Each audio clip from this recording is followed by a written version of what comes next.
Scholars. I am here to make sure you know your vocabulary for the week and to help you with the gestures. Let's start with the one you should know from last week. Volume, volume. If you said space, you got that one right. Volume. The next one doesn't have a different word you say back. When I say meniscus, you say meniscus, but I want you to draw it so you remember what the meniscus is. When I say meniscus, you say meniscus. Meniscus. Meniscus. And remember, that's that curve we see at the top of the liquid in a graduated cylinder. One more time. Meniscus. Nice job. Now, when I say unit, you say label. Remember, the unit is something like centimeters or cubic centimeters that you might put after your measurement so we know what we labeled. So when I say unit, you say label. Unit. Unit. Awesome. Next one. Determine means to find the answer to something.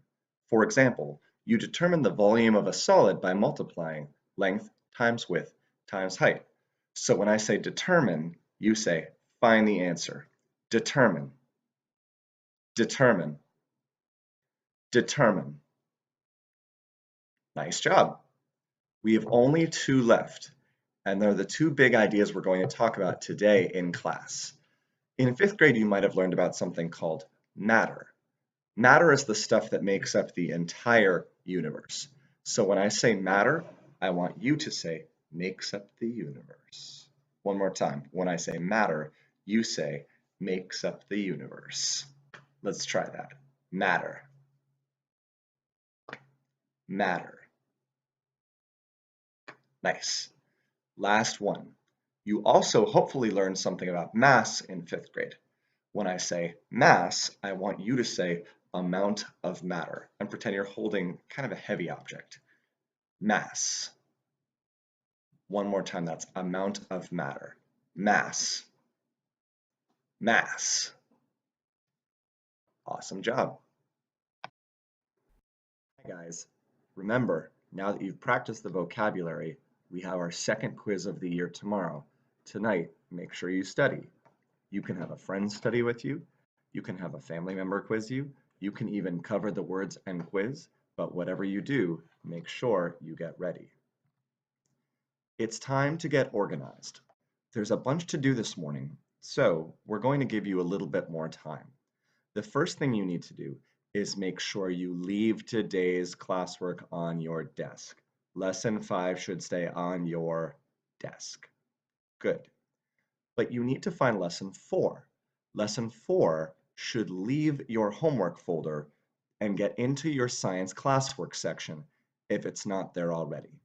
Do that now. Also, that vocabulary homework you got back, that needs to go in your vocabulary section so you have it for later.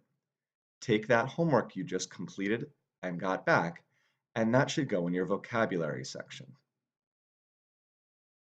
Last, it's been the weekend, so if you still have any exit tickets floating around, this is your time to put them in the returned work section. If you find any exit tickets, put them in your yellow returned work section. Let's review our big goal. Who can read number 1, 2, 3, and 4? Welcome back to Unit 0, Observation and Measurement. Our big question is still, how do scientists look at the world? Think about the key points we have already learned. We know scientists make observations to gather information about their world, and those observations have to be accurate and objective. Scientists can be even more accurate if they make quantitative observations, quantitative, and measure properties like distance and volume. Today, we're going to learn about something else we can measure to make a quantitative observation. Who can read the objective?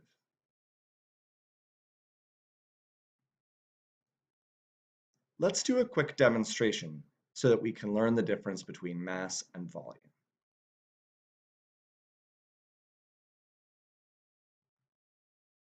Time for our new key point. Mass is the amount of matter within an object. Remember, when I say mass, you hold up that heavy object and say amount of matter. Mass, mass. Now, a full box of paper and an empty box of paper, they take up the same space. So the two boxes have the same volume. However, the full box of paper has way more matter inside it because of all of that paper. That's why we say that full box of paper has way more mass. Mass, amount of matter. Stop and jot at the top of your classwork. What is mass, and how is it different from volume? Go. Let's see if we remember this from last week. Science is not just facts. Remember that science is skills. Science is not just facts. Good scientists don't just do experiments. They obtain information. Some of the best scientists, like Einstein, still had to read so that they could learn more about their world. Today is the first day you need to read like a scientist. When we read like a scientist, we need to set the purpose using context from the lesson and the objective for the day. Think about it.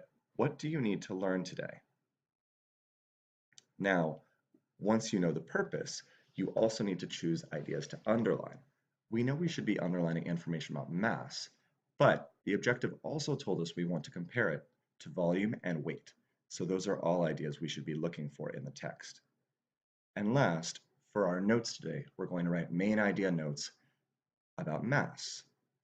Let's stop for a minute so you can see an example of what an annotation might look like.